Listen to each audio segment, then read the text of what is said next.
En las bulliciosas calles de la antigua Roma, el tintineo de las monedas era la banda sonora del imperio. No era un sonido cualquiera, era el latido de una civilización que durante más de 1000 años dominó el mundo conocido. Hoy, 2 milenios después, caminamos por nuestras propias calles, con billeteras digitales y tarjetas de plástico, y nos enfrentamos a ansiedades financieras que nos parecen únicas, modernas. Pero, ¿y si no lo fueran? ¿Y si las respuestas a muchas de nuestras preguntas sobre el dinero no estuvieran en un libro de economía de este siglo, sino enterradas bajo las ruinas del Foro Romano? Los romanos, con sus togas y sandalias, entendieron 5 reglas fundamentales sobre el dinero, 5 pilares que sostuvieron su imperio, y que nosotros, en nuestra sofisticación tecnológica, parecemos haber olvidado por completo. La historia del dinero romano es la historia de un ascenso meteórico y una caída catastrófica, y todo comienza con una pregunta muy simple: ¿qué es el dinero?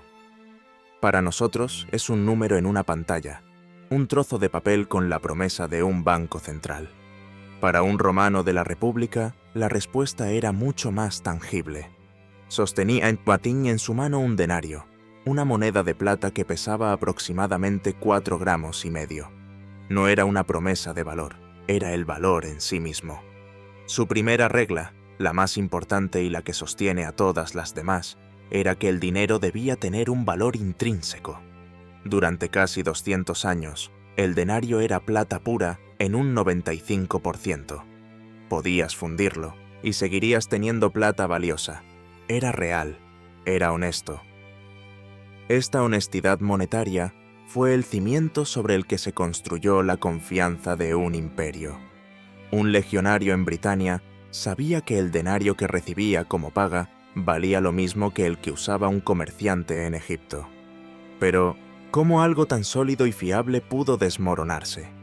La respuesta yace en la codicia de un emperador infame. En el año 64 después de Cristo, un gran incendio devastó Roma. El emperador Nerón, para financiar la reconstrucción y sus propios proyectos extravagantes, necesitaba desesperadamente dinero. Pero en lugar de aumentar los impuestos, lo cual era impopular, o reducir los gastos, lo cual era impensable para él, eligió un camino más sutil y destructivo.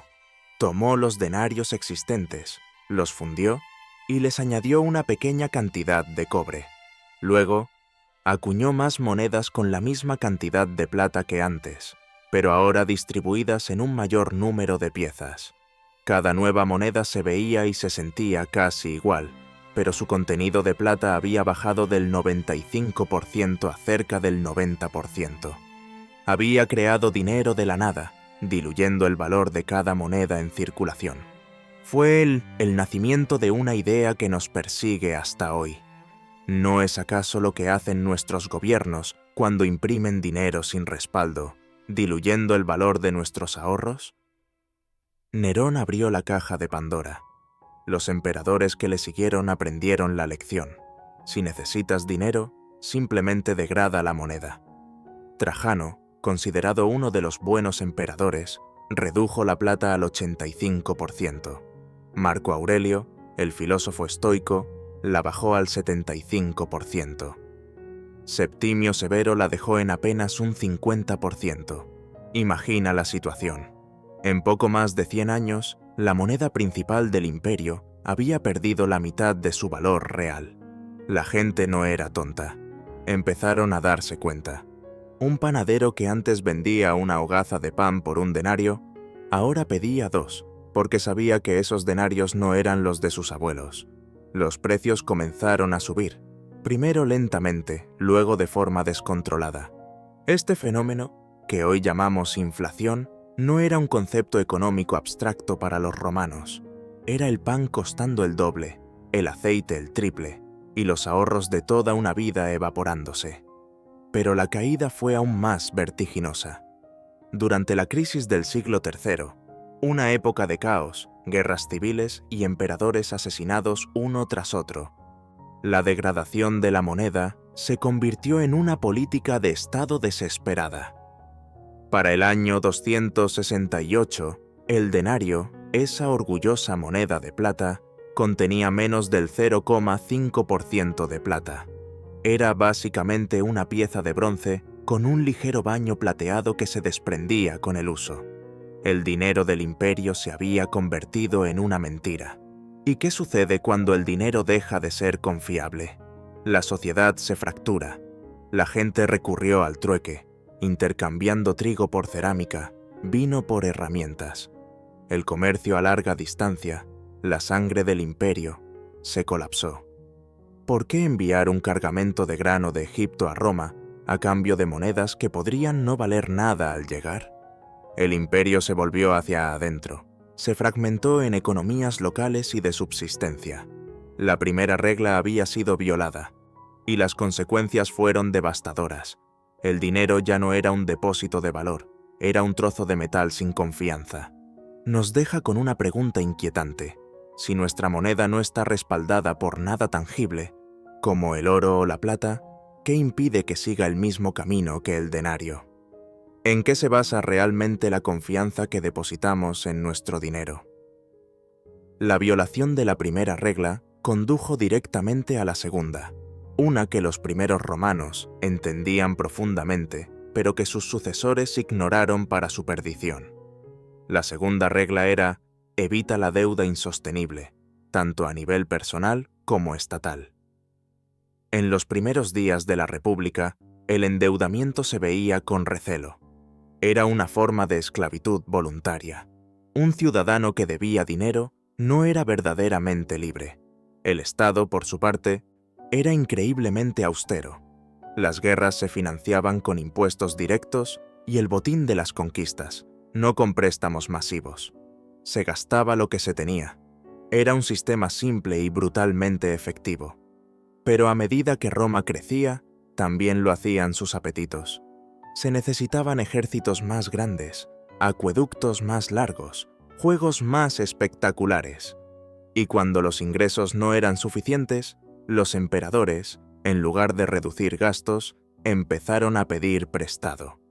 Pero, ¿a quién le pide prestado un imperio? Al principio, pedían prestado a sus propios ciudadanos ricos, pero pronto descubrieron una fuente de crédito mucho más fácil y peligrosa: el futuro. Al degradar la moneda, como hizo Nerón y sus sucesores, el Estado estaba, en esencia, tomando un préstamo masivo de cada persona que usaba su dinero. Cada vez que acuñaban una moneda con menos plata, estaban robando una pequeña porción de riqueza de todos los demás. Era una forma de impuesto invisible, un incumplimiento de su promesa de valor. El gobierno romano se convirtió en el mayor deudor de todos, con una deuda no con banqueros, sino con su propio pueblo, una deuda pagada a través de la inflación. ¿Suena familiar? Los gobiernos modernos acumulan deudas que alcanzan cifras astronómicas, trillones de dólares, euros o yenes. Y cuando no pueden pagar, ¿cuál es una de sus herramientas favoritas? La misma que la de Nerón: crear más dinero, devaluar la moneda y hacer que la deuda sea más fácil de pagar con dinero que vale menos. Los romanos nos enseñaron que un Estado que se financia degradando su moneda está en camino al colapso. No puede engañar a la realidad para siempre. Esto nos lleva a una consecuencia lógica y a la tercera regla, una que tiene que ver con la psicología humana y la planificación a largo plazo. La tercera regla es: incentiva el ahorro y la inversión, no el consumo y la especulación. Cuando el dinero era estable y mantenía su valor, un romano tenía todos los incentivos del mundo para ahorrar. Guardar denarios de plata era una forma segura de preservar la riqueza para el futuro, para la jubilación, para los hijos. Este ahorro colectivo se convertía en el capital que financiaba nuevos negocios, flotas comerciales y proyectos de construcción. El ahorro era la semilla del crecimiento económico. Pero, ¿qué pasó cuando la moneda empezó a perder valor año tras año? ¿Qué sentido tenía ahorrar? Imagínate ser un artesano en la Roma del siglo III. Has ahorrado 1000 denarios, el trabajo de toda tu vida. Pero el año que viene, esos 1000 denarios comprarán la mitad de lo que compran hoy. ¿Qué haces? Desde luego, no los guardas. Los gastas lo más rápido posible en cualquier cosa que pueda mantener su valor.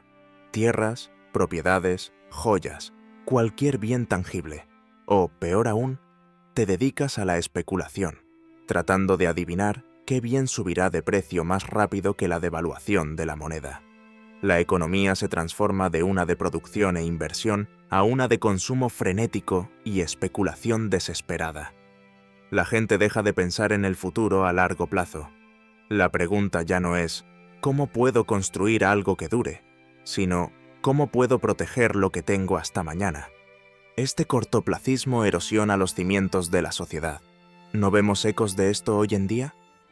Cuando los bancos centrales mantienen los tipos de interés en cero o negativos, ¿qué incentivo hay para ahorrar?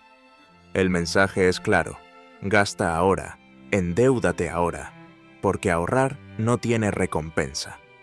Los romanos nos mostraron que una política monetaria que castiga al ahorrador y recompensa al deudor y al especulador es una receta para la decadencia económica y moral. Pero si no se podía confiar en el dinero y el ahorro era castigado, ¿en qué confiaba la gente para hacer negocios? ¿Qué mecanismo sustituyó a la confianza perdida?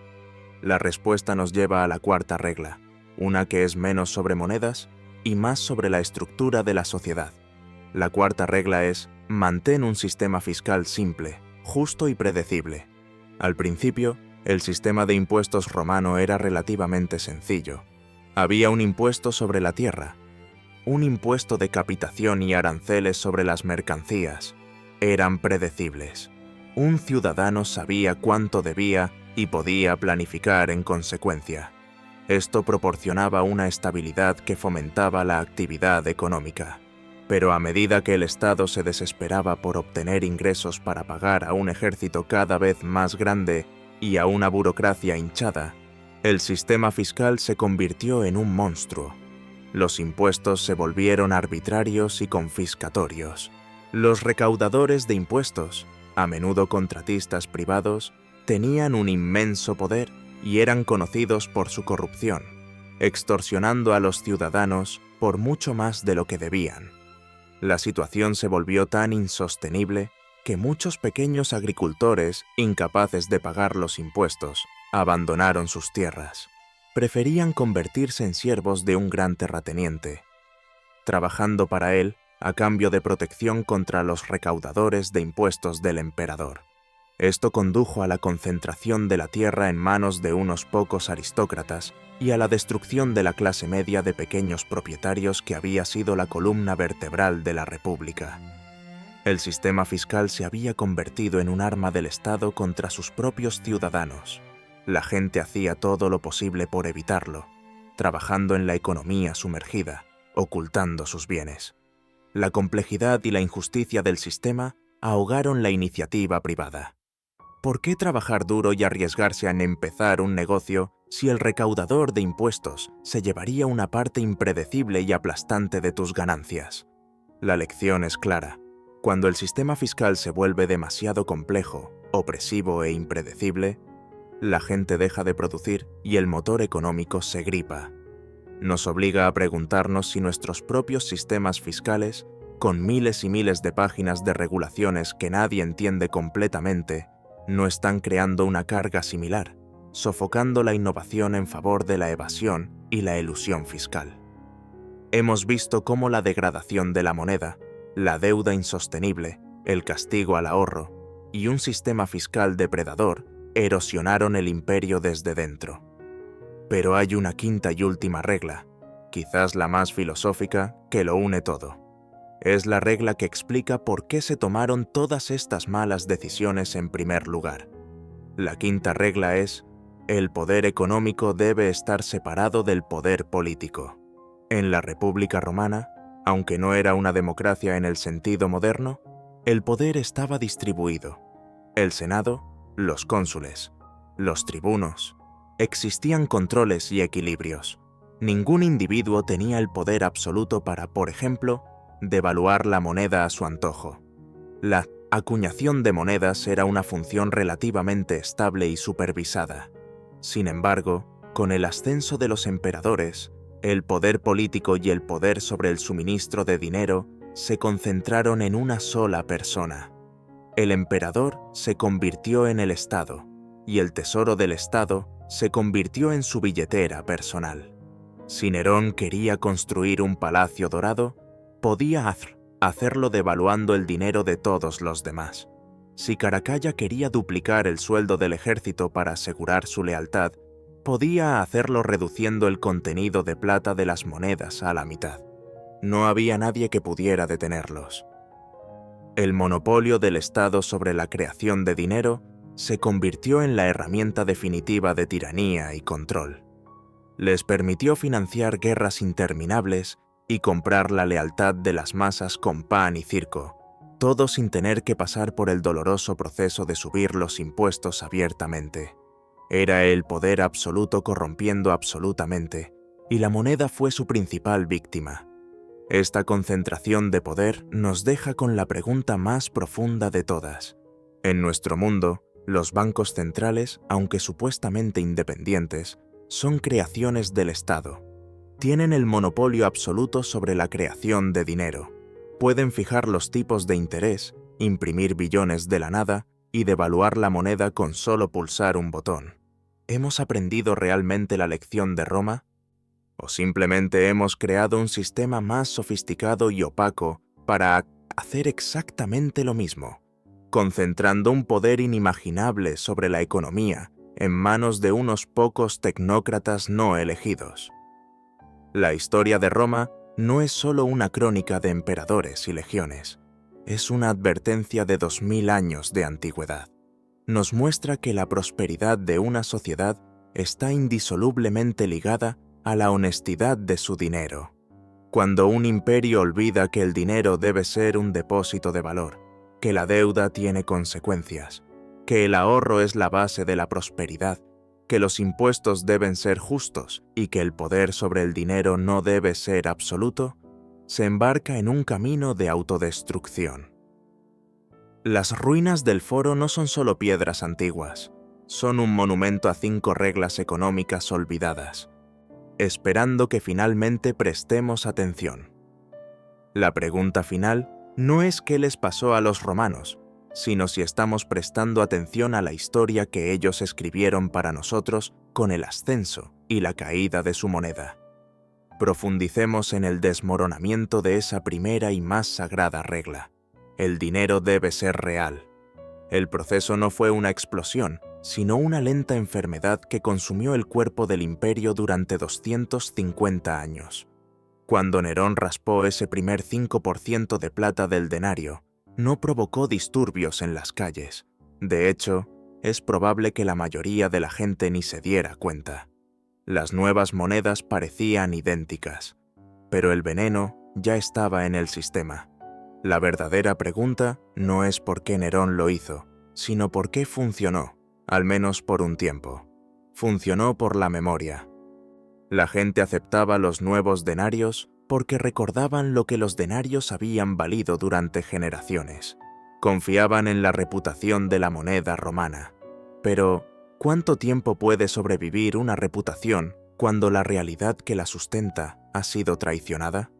La respuesta es, no tanto como los emperadores esperaban.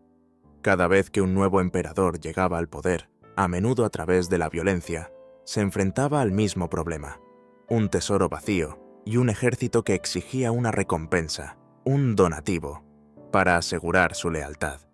La solución más fácil era siempre la misma: devaluar. Fundir 100 monedas antiguas, añadir metal base y acuñar 120 o 150 o 200. Con el tiempo, la gente empezó a notar la diferencia. Las monedas más antiguas, más puras, empezaron a desaparecer de la circulación. ¿Por qué gastarías un denario de plata casi pura de la época de Augusto cuando podías gastar uno de la época de Septimio Severo, que era mitad cobre, y quedarte con el bueno? Este es un principio económico fundamental que los romanos descubrieron por las malas. El dinero malo expulsa al bueno. La gente atesoraba las monedas antiguas y se apresuraba a gastar las nuevas y degradadas. El resultado fue que la calidad general del dinero en circulación se desplomó aún más rápido. El cénit de esta locura llegó en la crisis del siglo III. Durante un período de unos 50 años, hubo más de 20 emperadores, la mayoría asesinados. El imperio era un caos, y la moneda reflejaba ese caos. Para el año 270 después de Cristo, la moneda, que todavía se llamaba denario o antoniniano, no era más que una pieza de bronce con un lavado de plata tan fino que se borraba con unas pocas transacciones, revelando el metal sin valor que había debajo. Los precios se dispararon a niveles inimaginables. Un modio de trigo, que costaba medio denario en el siglo II, llegó a costar más de 100 denarios un siglo después. Los salarios no podían seguir el ritmo. Los ahorros de una familia, acumulados durante generaciones en monedas de plata, ahora no valían ni para comprar un saco de grano. ¿Puedes imaginar la desesperación? ¿La sensación de que las mismas reglas de la realidad económica se han roto? Trabajas, ahorras, planificas, y el gobierno, con un simple acto en su ceca, convierte todos tus esfuerzos en polvo. Fue en este contexto que el emperador Diocleciano, un hombre de inmensa energía y mentalidad autoritaria, intentó arreglar el problema. Vio el caos causado por la inflación galopante y decidió que la solución era más control. En el año 301, emitió su famoso Edicto sobre los precios máximos. Este decreto fijaba por ley el precio máximo de más de 1000 productos, desde los huevos y el grano hasta la ropa y el transporte. También fijaba el salario máximo para cientos de oficios. La pena por violar el edicto era la muerte. ¿Cuál fue el resultado de este intento de desafiar la ley de la oferta y la demanda? Un desastre absoluto. Los comerciantes simplemente se negaron a vender sus productos a los precios fijados por el gobierno, ya que hacerlo les habría llevado a la ruina. Los bienes desaparecieron de los mercados y floreció un gigantesco mercado alternativo. La gente recurrió al trueque a una escala masiva. El edicto, destinado a detener el caos, solo lo aceleró, paralizando el comercio y causando una escasez generalizada. Fue derogado silenciosamente unos años después. La lección de Diocleciano es aterradora y atemporal. Cuando un gobierno destruye el valor de su moneda, no puede arreglar el problema resultante de la subida de precios simplemente prohibiendo que los precios suban. Intentar controlar los precios es como intentar tapar una grieta en una presa con un dedo. La presión de la realidad económica siempre encontrará una forma de estallar. Nos deja una pregunta crucial para hoy. Si nuestros gobiernos siguen creando dinero masivamente y la inflación se dispara, ¿qué nos impide repetir el error de Diocleciano y ver intentos de control de precios y salarios que solo empeorarían la situación? Ahora volvamos a la segunda regla, la de evitar la deuda insostenible, y veámosla a través de los ojos de un legionario. Un soldado romano en la cima del imperio era un profesional bien pagado y respetado. Su lealtad era para con Roma, pero a medida que el Estado se hundía en la deuda, financiada por la devaluación, el sueldo del legionario se convirtió en una broma. Recibía la misma cantidad nominal de denarios, pero cada año esos denarios compraban menos. La lealtad del ejército dejó de ser para el ideal de Roma y pasó a ser para el general que pudiera prometerles el mayor botín o el mayor donativo en monedas de verdad. El ejército se convirtió en una banda de mercenarios que hacía y deshacía emperadores. El caso más infame ocurrió en el año 193. Después del asesinato del emperador Pertinax, la guardia pretoriana, la élite que se suponía que debía proteger al emperador, hizo algo sin precedentes. Subastó el trono imperial al mejor postor. 2 senadores ricos pujaron por el imperio, y el ganador, Didio Juliano, se convirtió en emperador prometiendo a cada guardia 25.000 sestercios. Gobernó durante 66 días antes de ser asesinado. Este incidente extremo revela una verdad profunda sobre la deuda y la degradación de la moneda. Cuando un Estado ya no puede pagar sus facturas de forma honesta, empieza a hacer promesas que no puede cumplir. Promete pensiones, servicios y, sobre todo, seguridad. Pero si el dinero con el que paga esas promesas pierde su valor, la confianza se rompe. El ejército romano dejó de confiar en las promesas del Senado del emperador de turno y empezó a tomar el asunto en sus propias manos. ¿Por qué es esto relevante para nosotros? Los estados modernos son las entidades más endeudadas de la historia de la humanidad. Tienen promesas de pensiones y seguridad social que, según muchos economistas, son matemáticamente imposibles de pagar en las próximas décadas sin una devaluación masiva de la moneda o aumentos de impuestos devastadores. La historia de la Guardia Pretoriana nos obliga a preguntarnos, ¿qué sucede cuando la gente que depende de las promesas del gobierno, pensionistas, funcionarios, incluso el ejército, se da cuenta de que el cheque que reciben cada mes compra cada vez menos? ¿Dónde reside su lealtad entonces?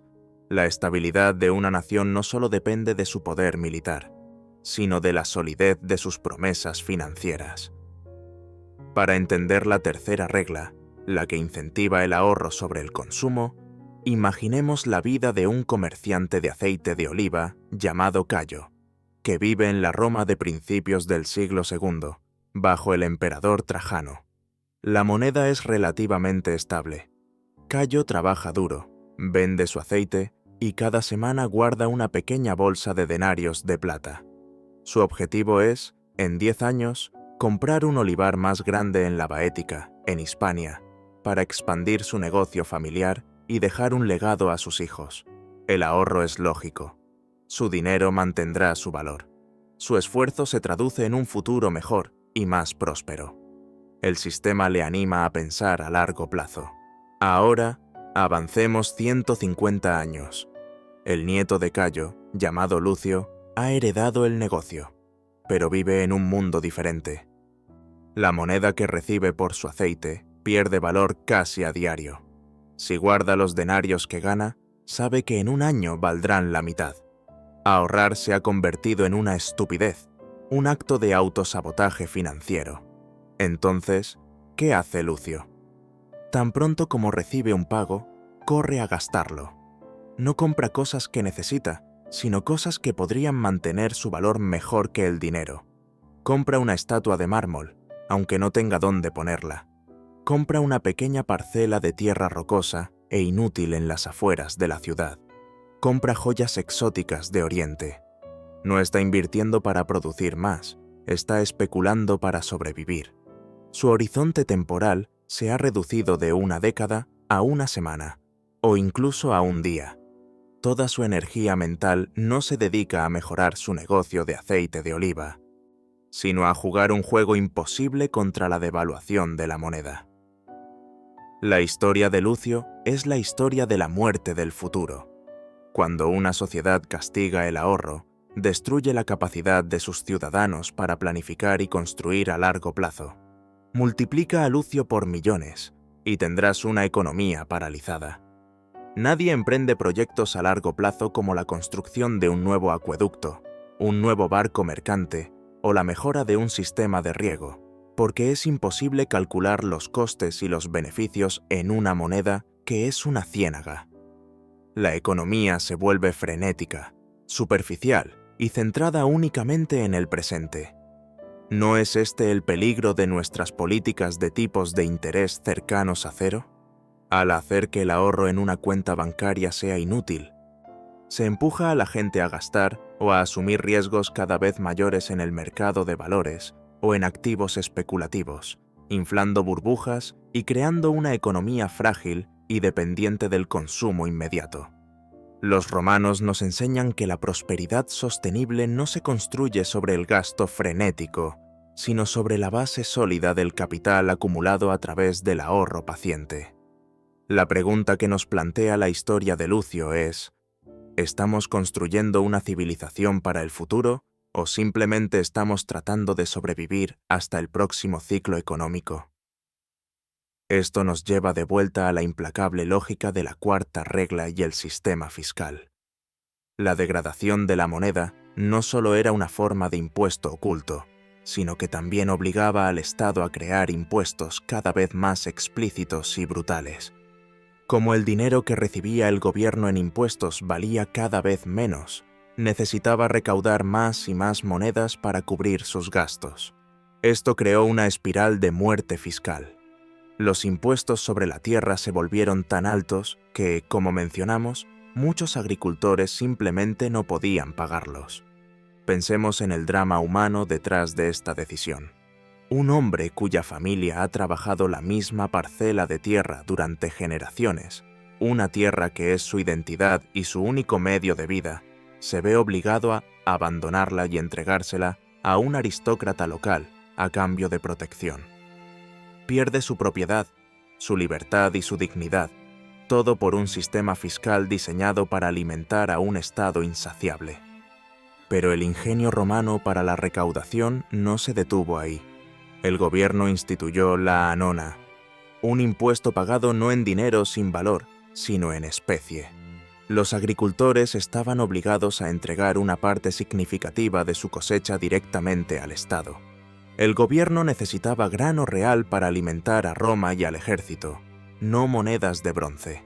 Esto transformó la economía de una monetaria y flexible a una de comando y control.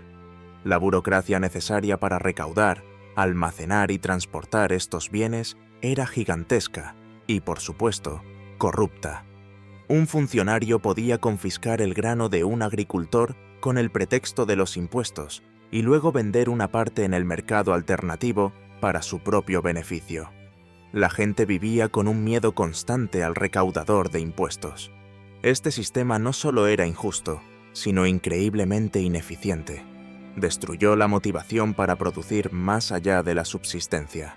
Si producías más, el Estado simplemente te quitaba más. Entonces, ¿para qué esforzarse? El resultado fue el estancamiento agrícola y la escasez de alimentos, lo que a su vez generaba más inestabilidad. Roma, que en su día fue la potencia que garantizaba el libre comercio en todo el Mediterráneo, se convirtió en un depredador de sus propios ciudadanos.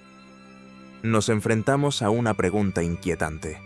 ¿Cuándo un sistema fiscal deja de ser una forma de financiar servicios públicos y se convierte en una herramienta de control que desalienta el trabajo y la producción? ¿Hay un punto de inflexión a partir del cual el peso de la burocracia y los impuestos aplasta la economía que se supone que debe sostener? Finalmente, consideremos la quinta regla, la concentración del poder económico y político, desde una nueva perspectiva, la pérdida de la propiedad privada. En la República, la propiedad privada era sagrada, protegida por la ley. Era la base de la libertad de un ciudadano. Pero a medida que los emperadores consolidaban su poder, esta idea se erosionó. La capacidad del emperador para devaluar la moneda era, en efecto, un ataque directo al derecho de propiedad de todos. Al reducir el poder adquisitivo de los ahorros de un ciudadano, el emperador estaba confiscando su propiedad de forma sutil. Pero las confiscaciones también se volvieron directas. Los emperadores, siempre necesitados de dinero, a menudo acusaban a senadores o comerciantes ricos de traición con pruebas falsas, simplemente para poder ejecutarles y confiscar sus patrimonios. Esto se convirtió en una práctica común, especialmente bajo emperadores como Calígula o Domiciano. Vivir como un romano rico en el Imperio tardío era vivir con miedo. Acumular demasiada riqueza podía poner una diana en tu espalda. El Estado, personificado en el emperador, se había convertido en una entidad que no protegía la propiedad, sino que la codiciaba. ¿Qué efecto tiene esto en una sociedad? La gente empieza a ocultar su riqueza en lugar de invertirla productivamente. El capital se fuga o se esconde. Nadie quiere destacar. El espíritu emprendedor, el deseo de construir algo grande y visible, se apaga por miedo a atraer la atención equivocada. Cuando el Estado tiene el poder de crear dinero de la nada, y de confiscar la riqueza a voluntad, la línea entre la ley y el robo se vuelve peligrosamente borrosa. La gente pierde la fe no solo en el dinero, sino en el propio sistema de justicia y en la idea de que el trabajo duro conduce a una recompensa segura. Esto nos lleva a la conclusión más sombría de todas y a nuestra pregunta final de esta reflexión. Si el dinero puede ser devaluado sin límite y la propiedad puede ser gravada o regulada hasta el punto de la confiscación virtual, ¿somos realmente dueños de algo? ¿O somos simplemente administradores temporales de nuestra riqueza, a merced de las decisiones de un poder centralizado sobre el que tenemos poco o ningún control? Las 5 reglas de Roma no son solo lecciones de economía, son lecciones sobre la libertad humana. La desintegración de estas 5 reglas no fue un debate académico en el Senado, fue una catástrofe vivida en los hogares y mercados de todo el imperio. Pensemos en lo que significó en la práctica la muerte de la primera regla, la del dinero honesto. No estamos hablando de una inflación del 5 o del 10%, cifras que hoy nos alarman. Estamos hablando de un colapso total de la confianza en el concepto mismo de dinero. Hacia finales del siglo III, la situación era tan absurda que los soldados, en lugar de recibir sacos de monedas casi sin valor, exigían ser pagados en bienes físicos, raciones de grano, rollos de tela, jarras de vino. El propio Estado, que había creado el problema, se vio obligado a abandonar su propia moneda para las transacciones más importantes. ¿Qué clase de imperio paga a su ejército en comida porque ni él mismo confía en el dinero que produce? Este colapso monetario transformó la vida cotidiana en una pesadilla logística. Imagina a una mujer en Antioquía intentando comprar verduras para su familia. Saca un puñado de antoninianos. El vendedor los mira con desdén. ¿Son de la emisión de la semana pasada o de la de ayer? ¿El baño de plata sigue intacto? Quizás se niegue a aceptarlos.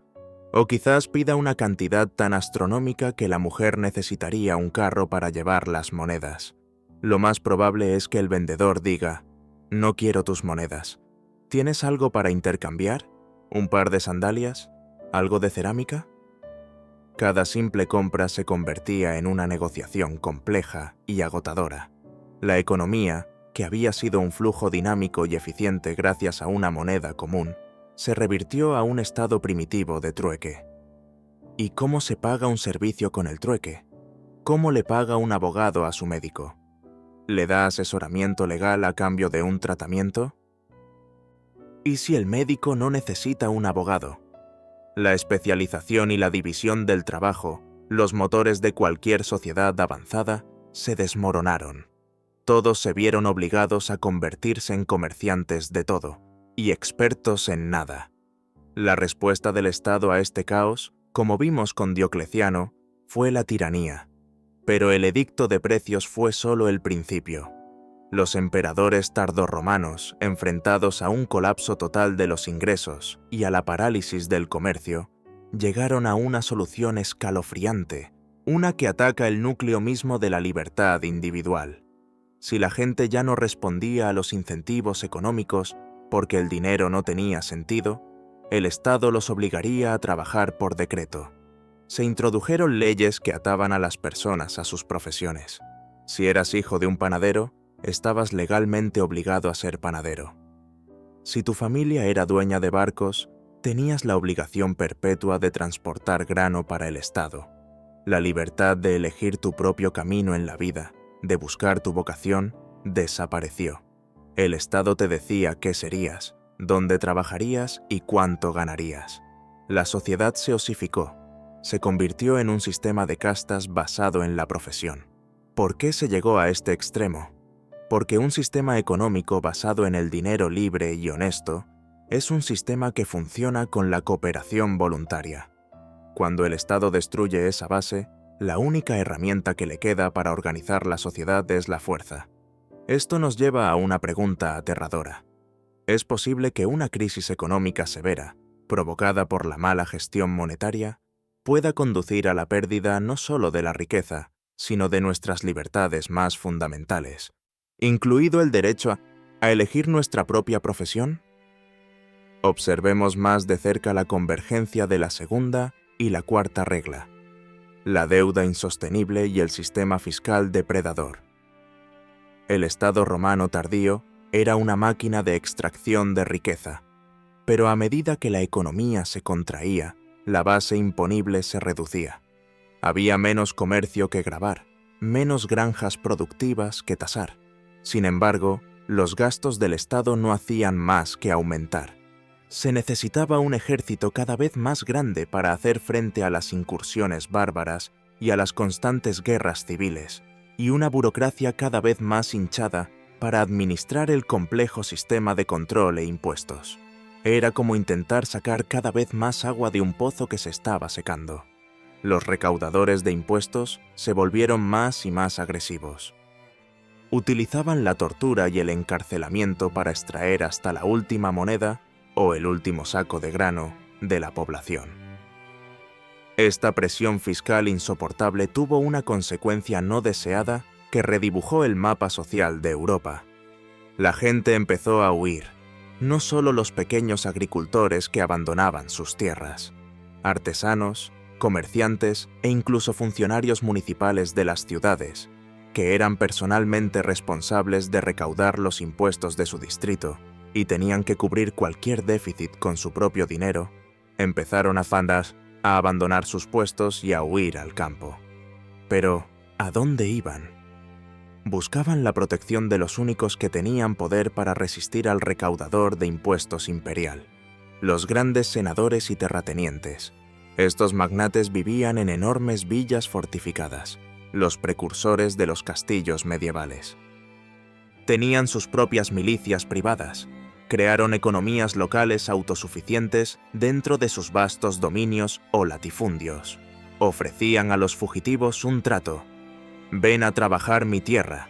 A cambio, yo te protegeré del Estado. La gente aceptaba, renunciaban a su libertad y se convertían en coloni, siervos atados a la tierra, pero al menos estaban a salvo del fisco.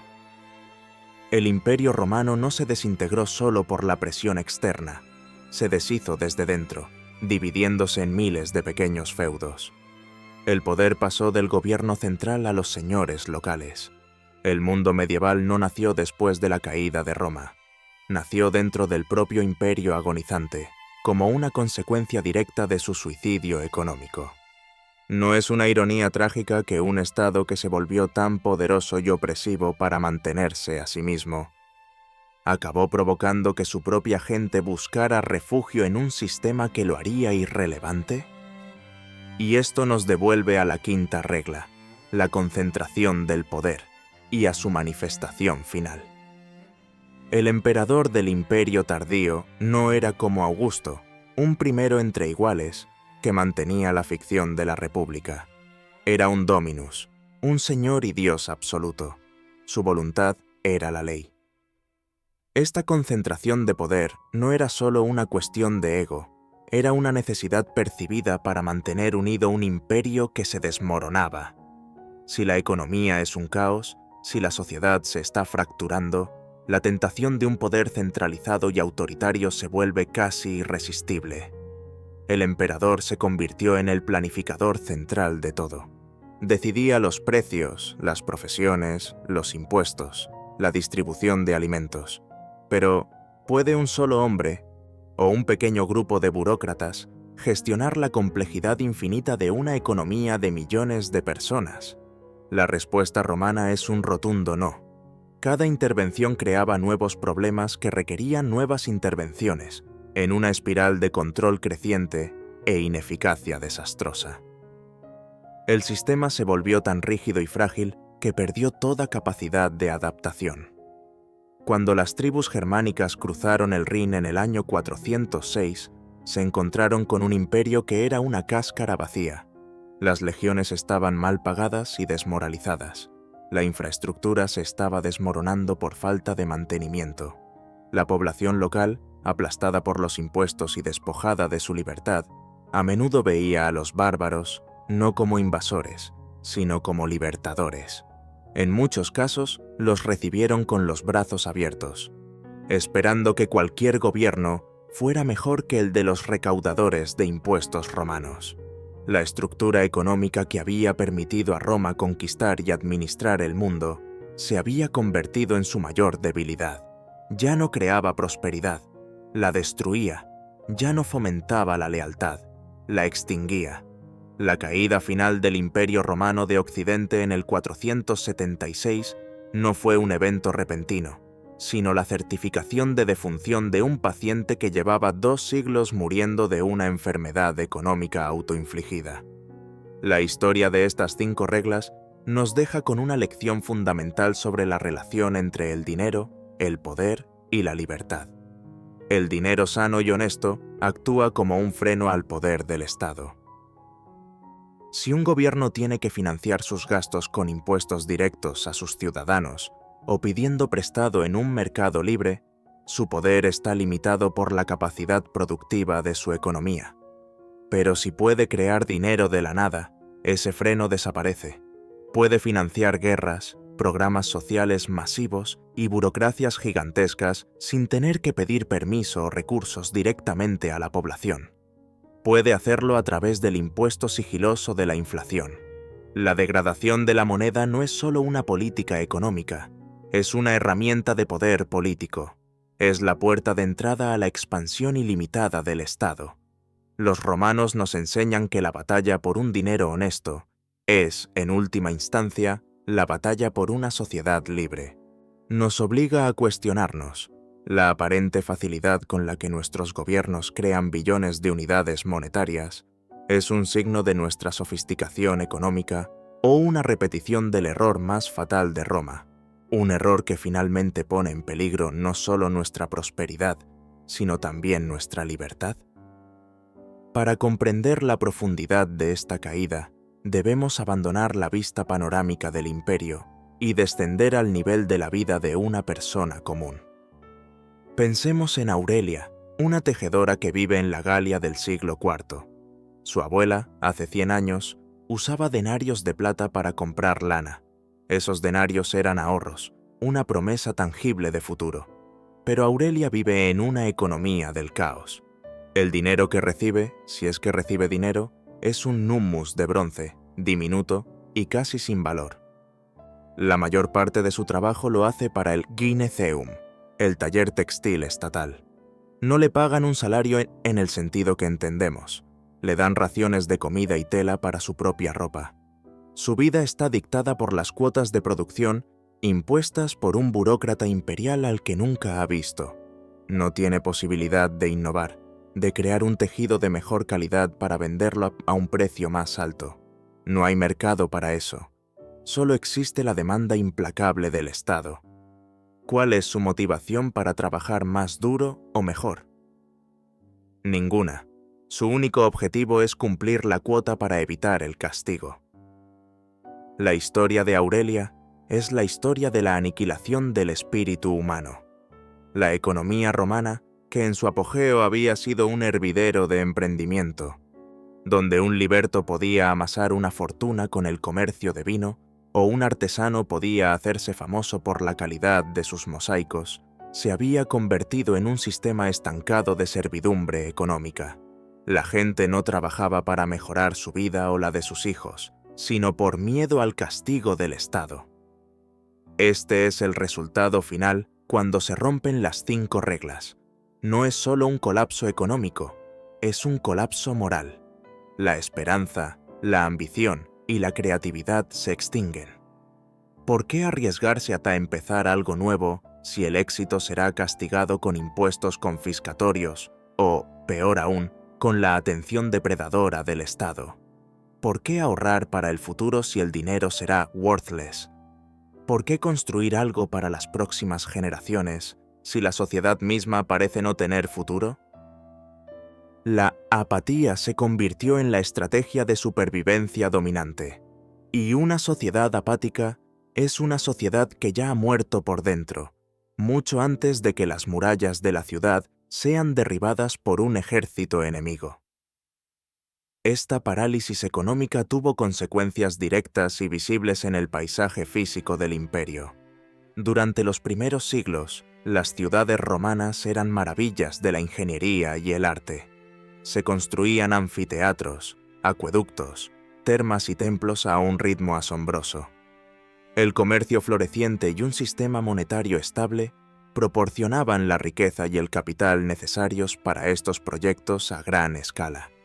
Pero si viajas a través del Imperio tardío, el panorama es muy diferente. La construcción de nuevos edificios públicos monumentales prácticamente se detuvo. En su lugar vemos lo contrario, la spola, se solía. La gente empezó a canibalizar los edificios antiguos. Se arrancaban columnas de mármol de un templo para sostener el techo de una iglesia. Se quitaban bloques de piedra de un teatro para construir un muro defensivo. La civilización había dejado de crear y había empezado a consumir su propio pasado para sobrevivir al presente. Era el símbolo físico perfecto de lo que estaba sucediendo económicamente. Una sociedad que ya no generaba nueva riqueza y se veía obligada a consumir el capital acumulado por sus antepasados. Cuando vemos hoy a un gobierno vendiendo activos nacionales o descuidando la infraestructura crítica para pagar los intereses de su deuda, no estamos viendo una forma moderna de expolia, un consumo del capital del pasado para financiar la insolvencia del presente. Ahora, volvamos a la primera regla, la del dinero honesto, y examinemos un intento de reforma que revela mucho sobre la mentalidad de la época. A finales del siglo IV, el emperador Constantino, famoso por legalizar el cristianismo, introdujo una nueva moneda de oro, el sólido.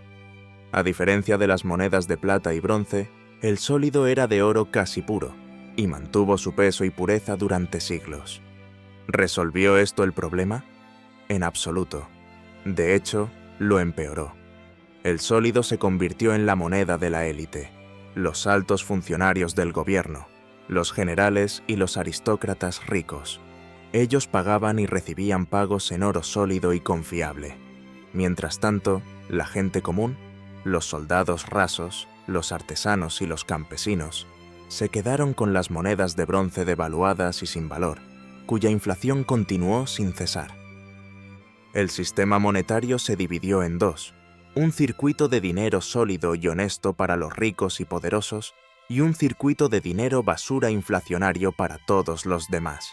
Esta creación de un sistema monetario de dos niveles fue una de las injusticias más profundas del Imperio tardío. Creó una brecha insalvable entre los que tenían acceso al oro y los que no. Los que estaban cerca del poder político podían proteger su riqueza, mientras que el resto de la población veía cómo sus ahorros y su trabajo se evaporaban. ¿No resuena esto de alguna manera con nuestro mundo actual? Cuando los bancos centrales crean billones de unidades monetarias nuevas, ese dinero no se distribuye por igual. Entra en el sistema a través de los grandes bancos y las instituciones financieras.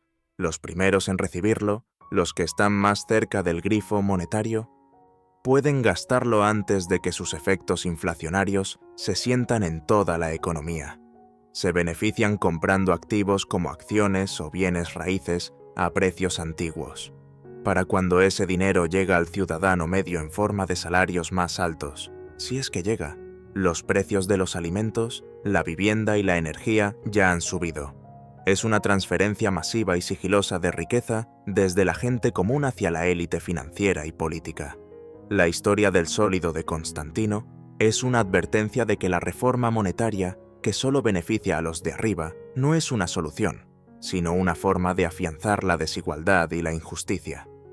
¿Puede una sociedad permanecer estable y unida cuando sus ciudadanos utilizan, en efecto, dos tipos diferentes de dinero, uno que mantiene el valor y otro que lo pierde constantemente?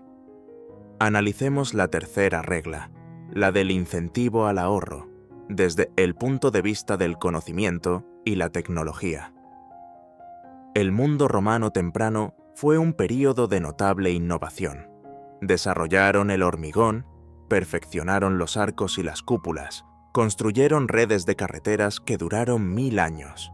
Estas innovaciones requerían inversión a largo plazo, la acumulación de capital y un grado de optimismo sobre el futuro. Pero en el caos económico del Imperio tardío, el progreso tecnológico se estancó. No hubo grandes avances en la agricultura, la ingeniería o la medicina. De hecho, en algunos casos el conocimiento se perdió. Las habilidades para construir acueductos tan complejos o para fabricar cerámica de la misma calidad que en siglos anteriores declinaron. ¿Por qué? Porque la innovación es arriesgada y requiere capital. Nadie invierte en un nuevo tipo de molino o en un mejor sistema de riego si el sistema económico castiga el ahorro y la planificación a largo plazo. La supervivencia inmediata se antepone al progreso futuro. Además, la destrucción del dinero como unidad de cuenta fiable hizo que el cálculo económico fuera casi imposible. ¿Cómo puede un empresario decidir si un nuevo proyecto es rentable si no puede medir de forma fiable los costes de los materiales, la mano de obra y el precio de venta final en una moneda estable? Es como intentar construir una casa con una cinta métrica que cambia de longitud cada día. Sin un cálculo económico fiable, la asignación racional de recursos se vuelve imposible. Las decisiones se basan en la intuición, la especulación o el simple decreto del Estado. La economía deja de ser un sistema dinámico de descubrimiento y se convierte en un juego de azar en la oscuridad. Esto nos lleva a una pregunta vital. ¿Hasta qué punto la estabilidad de nuestra propia moneda es un prerequisito para el progreso científico y tecnológico continuo? ¿Podríamos estar socavando nuestra capacidad de resolver los grandes problemas del futuro al socavar la herramienta que nos permite pensar económicamente sobre ellos? La violación de estas 5 reglas no solo destruyó la economía romana, sino que reconfiguró su relación con el resto del mundo. Durante la Pax Romana, Roma fue el centro de una red de comercio global que se extendía desde Britania hasta la India. Las monedas romanas, especialmente los denarios de plata de la República y el Imperio temprano, se aceptaban en todas partes. Eran la moneda de reserva del mundo antiguo, valoradas por su contenido de metal precioso. Pero a medida que Roma degradaba sus propias monedas, su estatus internacional se erosionó. Los comerciantes de Persia o la India ya no querían las monedas de bronce con baño de plata del siglo III. Exigían el pago en oro o, cada vez más, volvían al trueque, intercambiando sus especias y sedas por bienes romanos tangibles como el vino o el vidrio. La posición de Roma como centro financiero del mundo se derrumbó junto con su moneda. Este aislamiento económico exacerbó los problemas internos del imperio.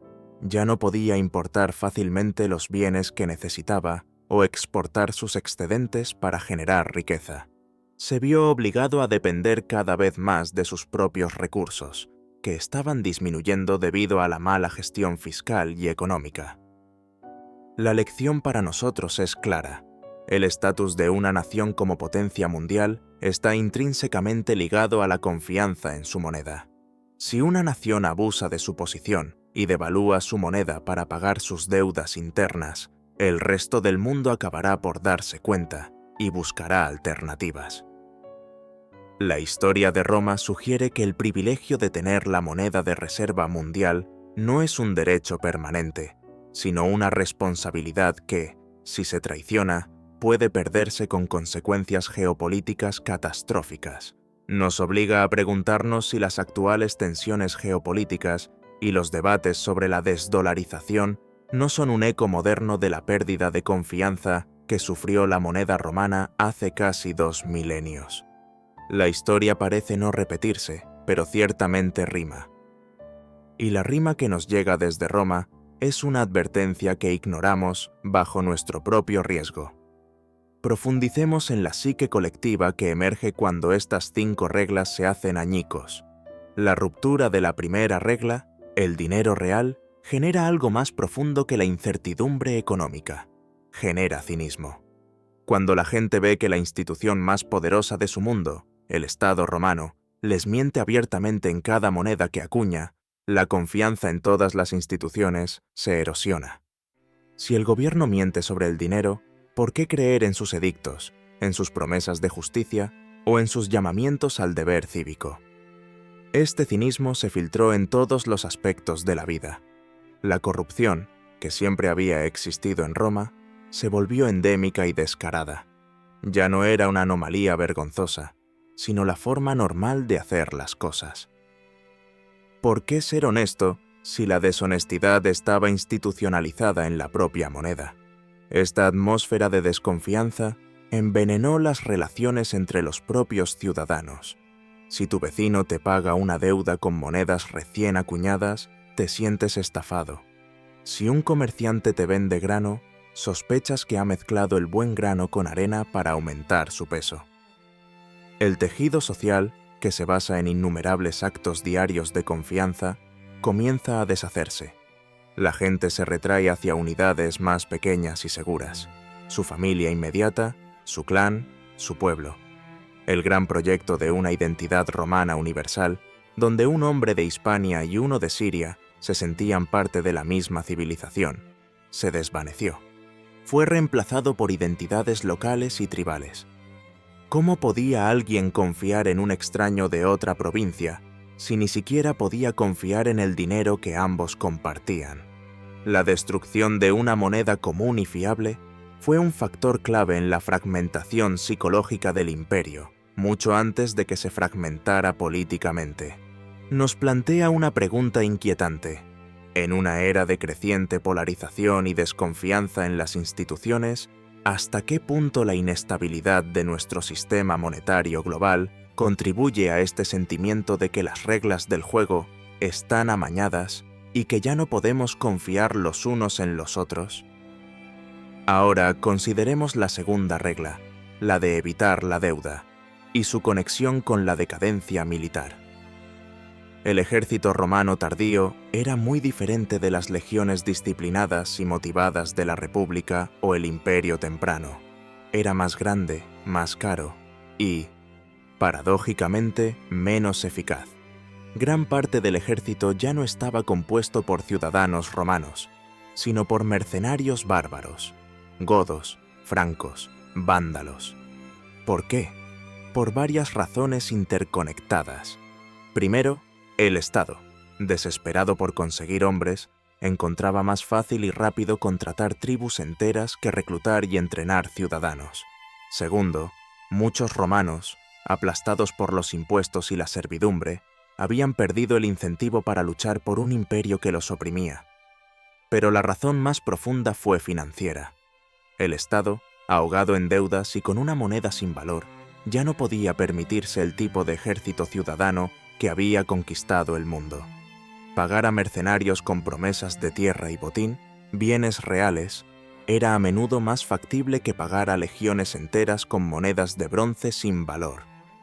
Esta dependencia de mercenarios fue una sentencia de muerte. La lealtad de un mercenario no es a un ideal o a una nación, sino a quien le paga. Y cuando el Estado romano flaqueaba en sus pagos, como ocurría a menudo, estos ejércitos bárbaros se convertían en una amenaza interna. Se amotinaban, saqueaban ciudades romanas o, peor aún, cambiaban de bando y se unían a los enemigos del imperio. El propio ejército que debía proteger a Roma se convirtió en uno de sus mayores depredadores. Alarico, el visigodo que saqueó Roma en el año 410, no era un invasor extraño, había sido un general al servicio de Roma. Su ataque fue, en esencia, una disputa salarial a una escala catastrófica. La historia nos enseña una lección brutal sobre la seguridad nacional. Una nación que subcontrata su defensa porque ya no puede permitírsela debido a su propia mala gestión financiera, ha iniciado un proceso de disolución. Es posible que las naciones modernas que acumulan deudas masivas y estiran sus presupuestos militares hasta el límite estén caminando por un sendero peligrosamente similar, creando vulnerabilidades que no pueden preverse en una hoja de cálculo. La violación de la tercera regla, el incentivo al ahorro, tuvo un impacto directo en la demografía del imperio. En una sociedad próspera y optimista, la gente tiende a formar familias y a tener hijos, confiando en que podrán ofrecerles un futuro mejor. Pero en el Imperio tardío, las tasas de natalidad entre la población romana se desplomaron. La vida era precaria. El futuro era incierto y la carga de los impuestos era aplastante. Criar a un kikikumako se convirtió en una carga económica insoportable para muchos. Las fuentes históricas hablan de un despoblamiento generalizado en muchas provincias. Campos que antes eran fértiles quedaron abandonados por falta de gente para trabajarlos. Las ciudades se encogieron dentro de sus murallas. Esta crisis demográfica creó un vacío que fue llenado por los pueblos bárbaros que emigraban al imperio, primero pacíficamente y luego por la fuerza. No es que los bárbaros conquistaran Roma en un sentido tradicional. En muchos casos, simplemente se mudaron a una casa que se estaba quedando vacía. Este declive demográfico no fue un acto de Dios, fue una elección. Millones de individuos, enfrentados a un sistema económico que castigaba la planificación a largo plazo, tomaron la decisión racional de no traer niños a un mundo sin esperanza. Es quizás la manifestación más trágica del cortoplacismo inducido por la inflación. Cuando la gente deja de invertir en el futuro a través del ahorro, también deja de invertir en el futuro de la forma más fundamental posible, creando la siguiente generación. Nos obliga a considerar una pregunta muy personal. ¿De qué manera las ansiedades económicas actuales, como el coste inasequible de la vivienda o la precariedad laboral, que a menudo son síntomas de problemas monetarios más profundos, influyen en las decisiones de la gente joven de hoy sobre formar una familia? La demografía es el destino, y la economía que la sustenta puede sellar ese destino. La cuarta regla, la de un sistema fiscal justo, se relaciona con una de las grandes ironías de la caída de Roma. El Estado romano tardío se había vuelto increíblemente poderoso en su capacidad de controlar y extraer recursos de sus ciudadanos. La burocracia era enorme. Los espías y agentes secretos, agentes in rebus, estaban por todas partes, vigilando la disidencia y la evasión de impuestos. Desde fuera, el imperio podría haber parecido más fuerte y centralizado que nunca. Pero este poder era una ilusión. Era un poder quebradizo, como el de un caparazón de huevo. El control totalitario del Estado había ahogado la fuente misma de su poder, la vitalidad económica y la lealtad de su pueblo. Al intentar controlarlo todo, el Estado lo perdió todo. Un ejemplo fascinante de esto es el colapso de la infraestructura vial. La famosa red de calzadas romanas no fue construida solo para mover legiones, sino para facilitar el comercio. Pero en el Imperio tardío, con el comercio colapsado y el Estado acaparando todos los recursos para el ejército, el mantenimiento de las carreteras se descuidó. Se llenaron de baches, los puentes se derrumbaron. E irónicamente, estas carreteras en mal estado se convirtieron en una defensa. Las hordas bárbaras, con sus largos trenes de suministros, tenían más dificultades para moverse rápidamente por un imperio con una infraestructura en ruinas. Pero esta defensa también significaba que las propias legiones romanas no podían moverse rápidamente para responder a las amenazas. El imperio se había vuelto lento, torpe y desconectado. El mismo sistema que había integrado el mundo mediterráneo se estaba desintegrando, y las venas de esa integración, las carreteras, se estaban obstruyendo. La lección es sutil, pero profunda. A veces, el intento desesperado de un Estado por mantener el control por la fuerza conduce a la decadencia de los mismos sistemas que proyectan su poder y prosperidad. Podría ser que la excesiva regulación y burocracia en el mundo moderno, diseñadas para controlar la economía, estén en realidad ralentizando nuestra capacidad de innovar y responder a las crisis, obstruyendo nuestras propias carreteras económicas. Finalmente, la quinta regla, la separación del poder económico y político, nos lleva a la transformación religiosa del imperio. La conversión de Constantino y la adopción del cristianismo como religión de Estado es un acontecimiento histórico complejo, con muchas causas, pero a menudo se pasa por alto el contexto económico.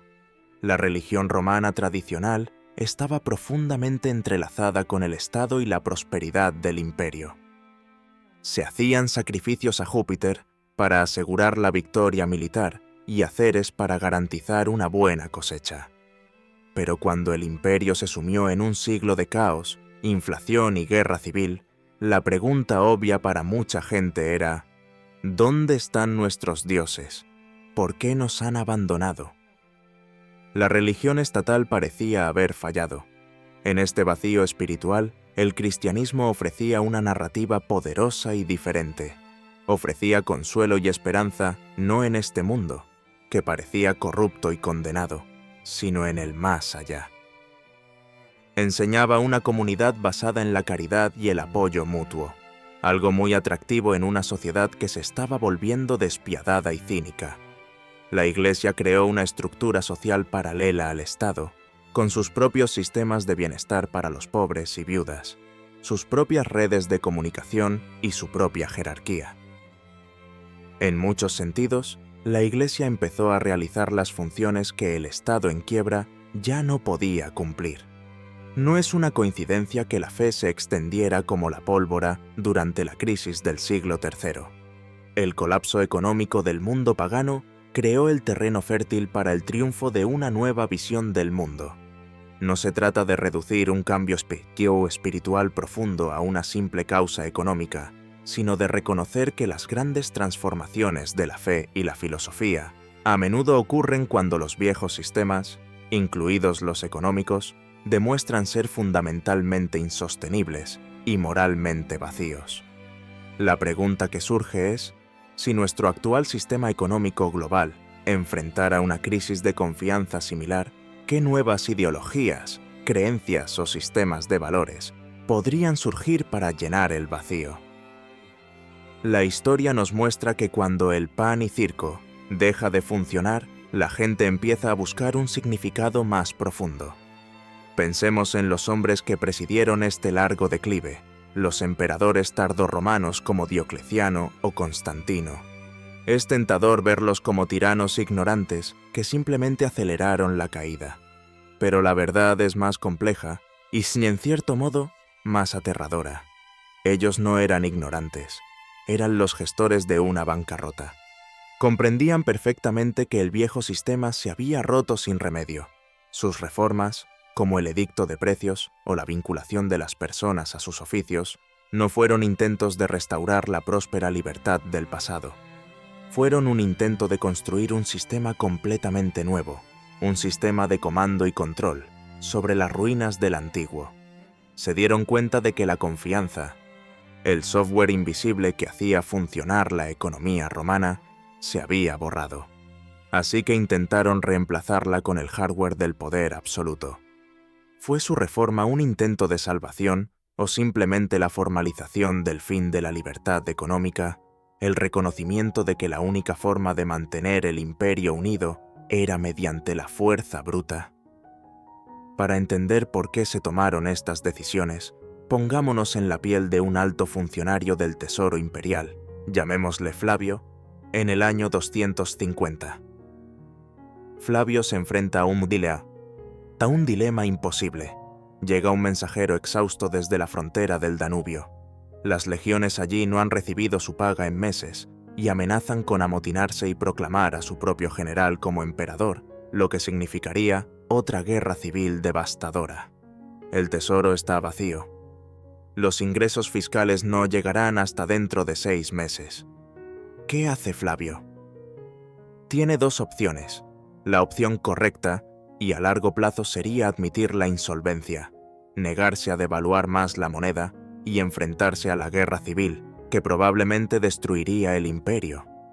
La opción fácil y a corto plazo es ir a la ceca, tomar las monedas que queden, fundirlas con una gran cantidad de cobre y acuñar suficientes piezas nuevas para enviar el pago al Danubio. Esta acción comprará la paz, pero solo por unos meses. y lo hará a costa de empobrecer un poco más a todos los habitantes del imperio y de acelerar el colapso final. ¿Qué elección toma Flavio?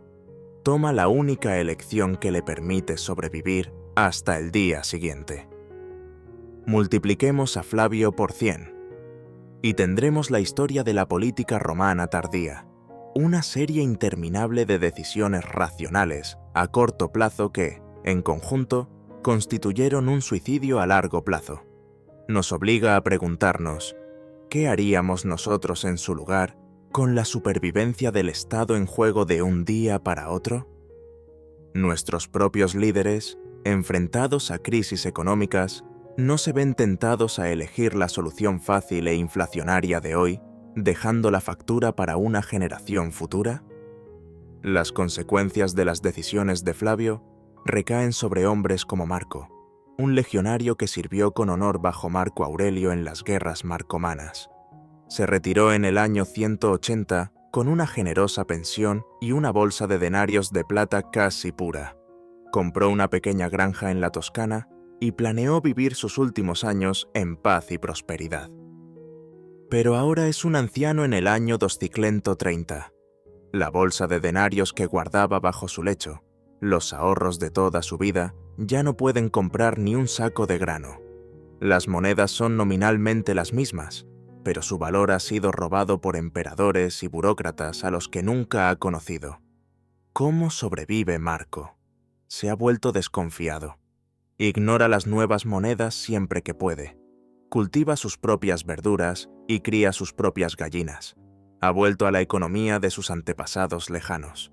Intercambia huevos por el vino de su vecino. Arregla la valla de otro a cambio de un trozo de queso. Su mundo, que una vez abarcó desde Escocia hasta Mesopotamia, se ha reducido al tamaño de su aldea. La única riqueza en la que confía es la tierra bajo sus pies y la buena voluntad de las pocas personas que conoce personalmente. Su historia es la de millones de personas, la gran traición. ¿De qué sirve una vida de servicio y ahorro si las reglas del juego pueden ser cambiadas unilateralmente por el poder? El colapso del dinero no es solo una estadística de inflación, es la anulación del contrato social entre un ciudadano y su Estado. Esta vuelta al trueque y a la autarquía local no fue solo un cambio social, fue una catástrofe de eficiencia. Pensemos en el coste de la anona, el impuesto en especie. Para transportar grano desde un campo en Sicilia hasta un cuartel en la frontera del Rin, se necesitaba una cadena logística inmensa. El grano tenía que ser cosechado, puesto en sacos, transportado en carro hasta el puerto, cargado en barcos, descargado en la Galia, vuelto a cargar en carros o barcazas fluviales y finalmente distribuido a los soldados. En cada paso de este proceso, una parte de la cosecha se perdía por el moho, las ratas, los accidentes o, más comúnmente, el robo por parte de los funcionarios corruptos. Se estima que hasta un tercio del grano recaudado nunca llegaba a su destino. Comparemos esto con un sistema monetario funcional. El agricultor vende su grano en empal en el mercado local por monedas de plata, paga sus impuestos con esas monedas y el Estado utiliza ese dinero para comprar grano a un comerciante cerca de la frontera del Rin. El proceso es infinitamente más rápido, más barato y menos propenso a la corrupción. La destrucción del dinero obligó al imperio a adoptar un sistema de una ineficiencia casi soviética, quemando una enorme cantidad de su propia producción simplemente en el proceso de moverla de un lugar a otro. La lección es fundamental. El dinero no es solo un medio de intercambio, es una tecnología que ahorra una cantidad incalculable de tiempo y recursos. Cuando esa tecnología se rompe, la sociedad se vuelve mucho más pobre de la noche a la mañana, incluso si la cantidad de bienes físicos que produce sigue siendo la misma. Esta ineficiencia nos lleva de vuelta a la quinta regla, la concentración del poder, y a su manifestación en el paisaje. Las ciudades del Imperio tardío empezaron a cambiar de carácter. Ya no eran centros abiertos de comercio y cultura, se convirtieron en fortalezas, Las comunidades urbanas, aterrorizadas por las incursiones bárbaras y las bandas de desertores del ejército, Bagaudae, que asolaban el campo, empezaron a construir murallas masivas, pero no tenían los recursos para construir estas murallas desde cero.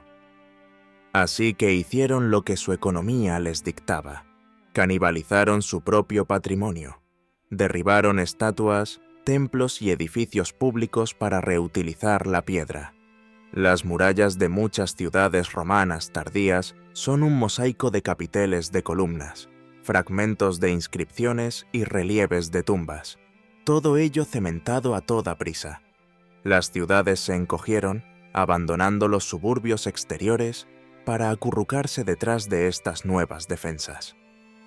La ciudad abierta y cosmopolita de la Pax Romana dio paso a la ciudad amurallada y temerosa de la antigüedad tardía, el prototipo de la ciudad medieval. Esta transformación física es un testimonio de la mentalidad de asedio que se había apoderado de la sociedad romana. Cuando la gente empieza a construir muros en lugar de puentes, es una señal segura de que una civilización está en declive. Y ese declive había sido impulsado por el colapso de la confianza económica que hacía que la cooperación a gran escala fuera posible. En medio de todo este caos, ¿dónde buscaba la gente la estabilidad? Si el dinero del emperador era una mentira y sus leyes eran opresivas, ¿en qué se podía confiar? Cada vez más, la respuesta para muchos fue la Iglesia. Mientras el Estado romano se volvía más depredador, la Iglesia ofrecía un refugio. Los obispos, a menudo provenientes de las antiguas familias aristocráticas, se convirtieron en los nuevos líderes de las comunidades locales. Organizaban la distribución de alimentos a los pobres, mediaban en disputas y representaban a su ciudad ante las autoridades imperiales. En un mundo donde el dinero perdía su valor, la Iglesia acumulaba riqueza real en forma de tierras, donadas por los fieles que buscaban la salvación para su alma y, quizás, una forma de proteger su patrimonio del recaudador de impuestos. Esta riqueza se utilizaba para fines caritativos, creando una red de seguridad social que el Estado ya no proporcionaba. La Iglesia estaba construyendo un Estado dentro del Estado, uno que se basaba no en la coerción, sino en la fe y la comunidad.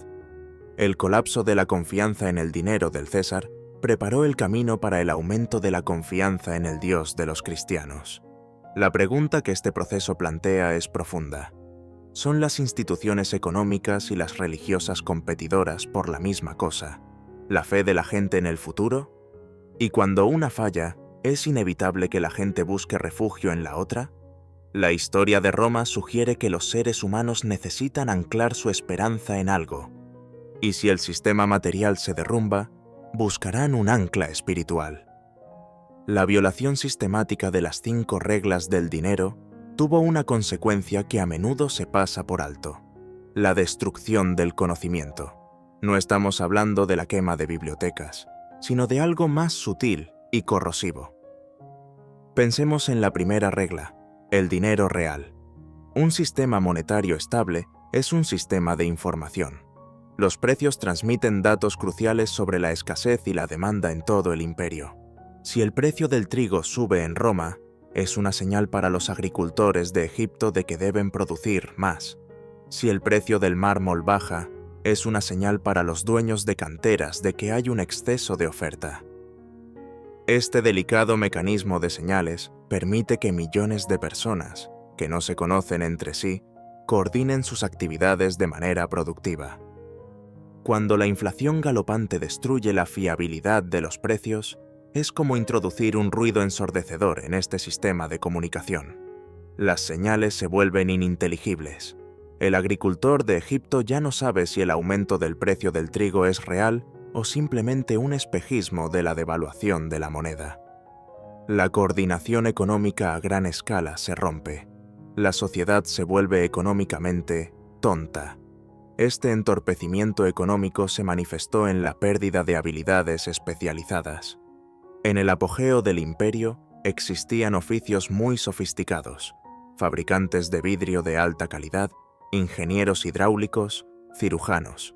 Estas profesiones solo pueden existir en una economía grande y conectada, donde el especialista puede vender sus servicios a un mercado lo suficientemente amplio.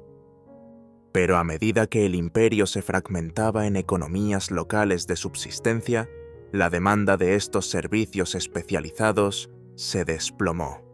¿Qué sentido tenía ser un experto en la fabricación de mosaicos complejos si tus únicos clientes potenciales eran tus vecinos empobrecidos que solo podían pagar con gallinas? Los oficios se simplificaron. La calidad de la cerámica, la metalurgia y la construcción disminuyó notablemente. El conocimiento se perdió no porque la gente se volviera menos inteligente, sino porque la estructura económica que sostenía y recompensaba ese conocimiento se había desintegrado. Un joven con talento en el siglo IV tenía más probabilidades de encontrar una carrera como soldado o burócrata que como artesano innovador. La sociedad dejó de incentivar la excelencia productiva.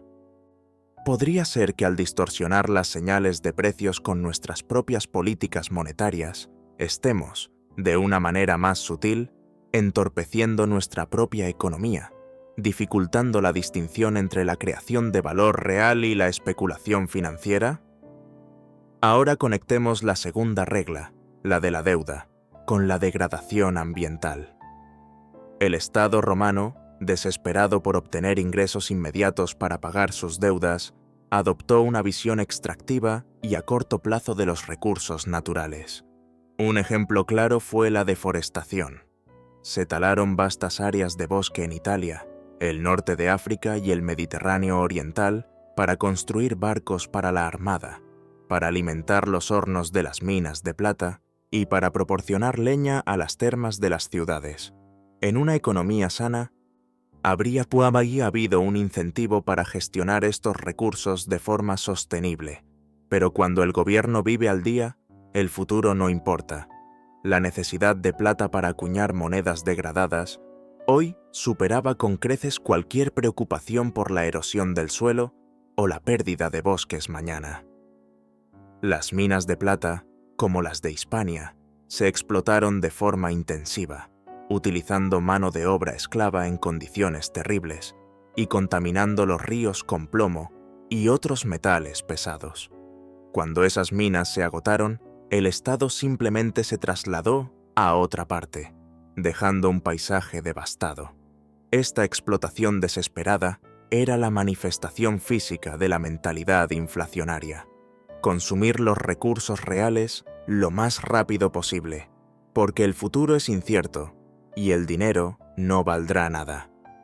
Nos obliga a preguntarnos si la deuda masiva de los gobiernos modernos no crea una presión similar para explotar los recursos naturales de forma insostenible, sacrificando la salud del planeta a largo plazo por la solvencia fiscal a corto plazo. La tercera regla, que incentiva el ahorro, se relaciona directamente con la desigualdad. Como vimos con el sólido de oro de Constantino, la inflación no afecta a todos por igual. Es un impuesto regresivo que golpea con más fuerza a quienes tienen menos. Los ricos y bien conectados pueden protegerse. Pueden comprar tierras, oro o villas, activos que tienden a mantener su valor. Pueden pedir préstamos en moneda devaluada y pagarlos más tarde con dinero aún más devaluado, beneficiándose del proceso. Pero los pobres y la clase media no tienen esas opciones. Sus ahorros, si los tienen, suelen estar en efectivo. Son ellos los que ven cómo el poder adquisitivo de su pequeño salario se evapora semana tras semana. Son ellos los que se enfrentan a la elección imposible entre comprar pan o aceite. La inflación masiva del Imperio tardío provocó una de las mayores transferencias de riqueza de los pobres a los ricos de la historia. La clase media de pequeños agricultores y comerciantes, que había sido la fuerza estabilizadora de la República, fue aniquilada. La sociedad se polarizó entre una pequeña élite inmensamente rica y una vasta masa de gente empobrecida y dependiente, ya fuera del Estado o de un señor local. Esta creciente desigualdad no era solo injusta, era profundamente desestabilizadora. Alimentó el resentimiento social y los levantamientos, como las revueltas de los Bagaudae en la Galia e Hispania. Estos no eran ejércitos invasores, eran ciudadanos romanos, campesinos y desertores, que se rebelaban contra un sistema que los había despojado de todo. Preferían vivir como bandidos en los bosques que como siervos en los campos. La desigualdad extrema, impulsada por la política monetaria, destrozó la solidaridad social. ¿Por qué un campesino empobrecido lucharía para defender un imperio que solo le ofrecía opresión y miseria? La pregunta que nos deja esta historia es cruda. ¿Es posible mantener una democracia estable y cohesiva en un entorno de inflación persistente que exacerba sistemáticamente la brecha entre ricos y pobres? La experiencia romana sugiere que la cohesión social es una de las primeras víctimas. La cuarta regla, la de un sistema fiscal justo, se entrelaza con la corrupción de una manera muy visible. A medida que el Estado se desesperaba por recaudar fondos, la venta de cargos públicos se convirtió en una práctica habitual. Un hombre rico no se convertía en gobernador de una provincia para servir al público, sino como una inversión. Pagaba una suma enorme al emperador o a un alto funcionario a cambio del puesto, y luego usaba su mandato de 1 o 2 años para extorsionar a la población local y recuperar su inversión con un beneficio considerable. La justicia se vendía al mejor postor. Los contratos públicos se adjudicaban a amigos y familiares. El gobierno dejó de ser un proveedor de servicios para convertirse en una empresa criminal organizada. Este nivel de corrupción sistémica significaba que incluso los impuestos que se recaudaban rara vez se utilizaban de forma eficiente. Una gran parte se desviaba para enriquecer a la cadena de funcionarios corruptos. El ciudadano común pagaba el doble. Primero, en impuestos exorbitantes. Segundo, en la falta de servicios y seguridad que esos impuestos deberían haber financiado. Cuando la gente ve que el sistema es fundamentalmente corrupto, su disposición a participar en él de buena fe desaparece. La evasión fiscal se convierte no solo en una necesidad económica, sino en un acto de resistencia moral. ¿No es este el peligro final de un sistema fiscal demasiado complejo y opresivo, que acaba creando la misma cultura de la evasión y el cinismo que pretende combatir? Finalmente, la quinta regla, la separación del poder, nos lleva a la paradoja de la seguridad. El Estado romano tardío gastaba un porcentaje mucho mayor de su presupuesto en el ejército que el Imperio temprano. Tenía más soldados, más fuertes y más burócratas dedicados a apoyarlos. Sin embargo, el Imperio era infinitamente menos seguro. Las fronteras eran constantemente violadas. Las guerras civiles eran endémicas. La vida para el ciudadano medio era mucho más violenta y precaria. ¿Cómo es posible? Porque la verdadera seguridad no proviene solo del poder militar. Proviene de una economía próspera que da a la gente algo que defender. Proviene de una sociedad cohesionada donde la gente confía en sus vecinos y en sus instituciones. Proviene de un gobierno que es visto como legítimo y justo. El Imperio tardío había sacrificado todas estas fuentes de seguridad real en su búsqueda de un poder militar financiado por la degradación de la moneda y los impuestos opresivos. Había construido un ejército enorme para proteger una casa que se estaba pudriendo por dentro. La lección es una de las más importantes que Roma nos puede enseñar. La seguridad nacional y la salud económica no son dos cosas separadas, son dos caras de la misma moneda. Una nación que destruye su base económica en nombre de la seguridad acabará sin ninguna de las dos. Nos deja con una pregunta que resuena con fuerza en nuestro propio tiempo, lleno de tensiones geopolíticas. ¿Estamos invirtiendo sabiamente en las verdaderas fuentes de nuestra seguridad?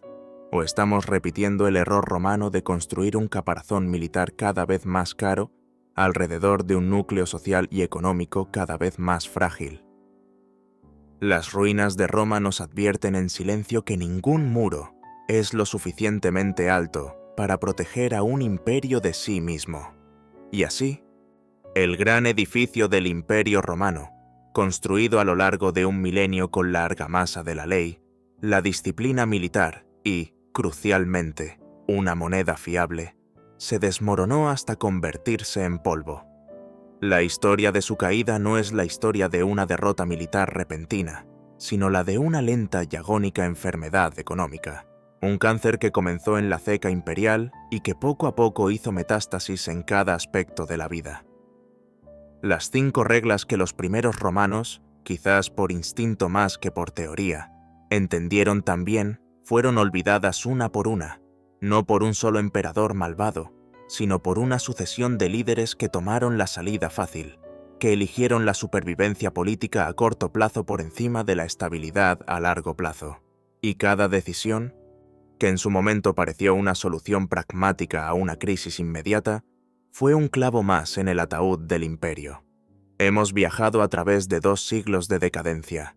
Hemos visto cómo la violación de la primera regla, la del dinero honesto, no solo provocó inflación, sino que destruyó la confianza, paralizó el comercio y silenció el lenguaje de los precios que coordina a la sociedad.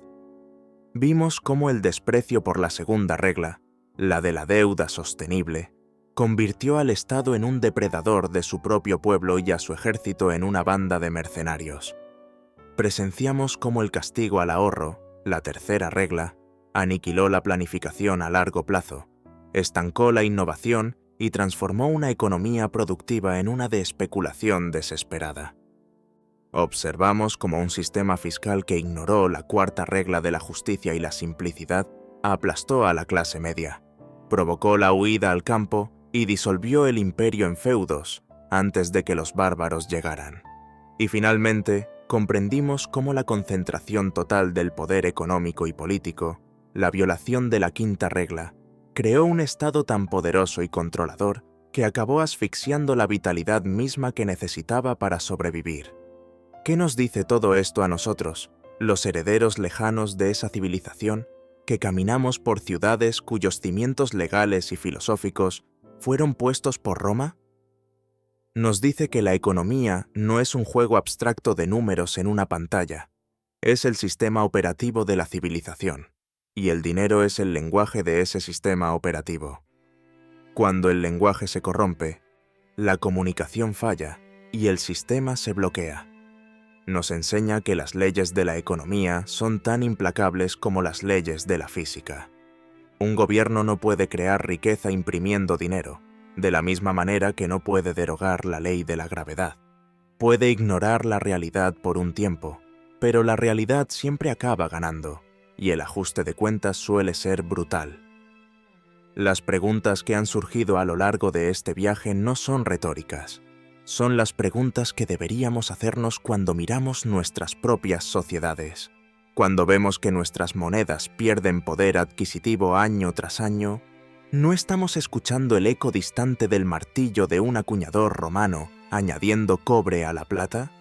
Cuando vemos que las deudas nacionales alcanzan niveles que eran impensables hace una generación, ¿no vemos la sombra de un emperador desesperado subastando el futuro para pagar los gastos de hoy? Cuando vemos que el ahorro es castigado con tipos de interés ínfimos, mientras la especulación es recompensada con ganancias extraordinarias, ¿no reconocemos la mentalidad de Lucio, el comerciante de aceite que compraba estatuas en lugar de invertir en su negocio? La historia de Roma no es un guión que debamos seguir inevitablemente, es una advertencia.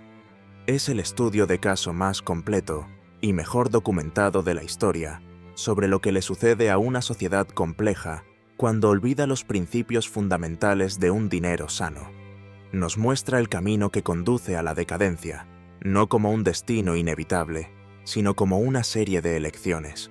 Los romanos eligieron el camino de la conveniencia monetaria, y ese camino los llevó a la servidumbre y al colapso. Nosotros, ahora, nos encontramos ante una encrucijada similar. Tenemos tecnologías y conocimientos que los romanos ni siquiera podían soñar. Sin embargo, nos enfrentamos a las mismas tentaciones: la promesa del dinero fácil, la solución de la deuda a través de la devaluación, la expansión del poder estatal financiada por la imprenta.